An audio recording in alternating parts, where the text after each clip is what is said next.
إخوة الإسلام في مصر الحبيبة، نحن هنا في سوريا وفي حلب الجريحة.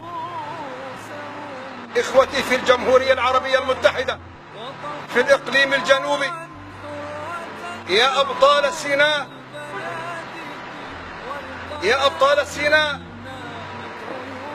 نحن كنا نجاهد معكم في حرب رمضان ضد أعداء الإنسانية من اليهود، أما تذكرون؟ نحن إخوتكم في الإقليم الشمالي من الجمهورية العربية المتحدة، ألا تعلمون ما جرى علينا؟ هذه بيوتنا تدمر، وهذه أطفالنا تقتل أمام الناس.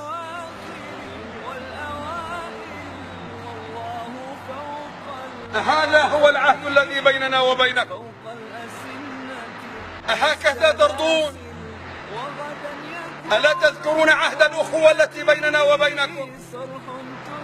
أما تذكرون قول النبي صلى الله عليه وسلم: مثل المؤمنين في توادهم وتراحمهم وتعاطفهم كمثل الجسد الواحد إذا اشتكى منه عضو تداعى له سائر الجسد بالسهر والحمى. أما سمعتم قول النبي صلى الله عليه وسلم وهو يقول: المسلم أخو المسلم لا يظلمه ولا يخذله ولا يحقره؟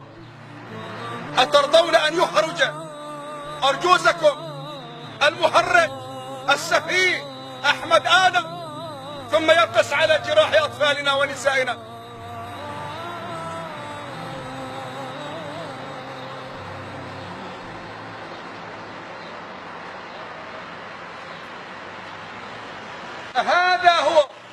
هذا هو عهد الإسلام،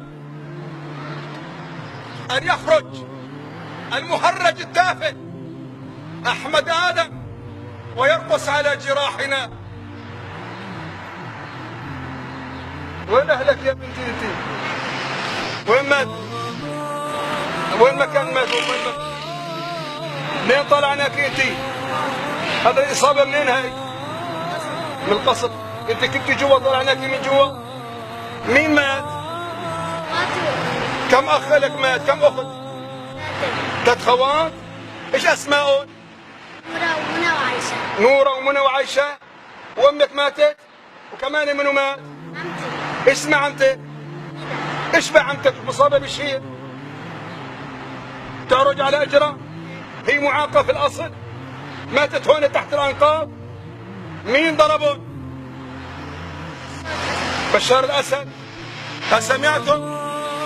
هذا هو السفيه التافه أحمد آدم. يكذبون. ونحن نقتل في هذه البلاد، في بلاد المسلمين، في بلادنا، ويخرج سفيهكم يسفهون. هذا هو العهد الذي بيننا وبينكم.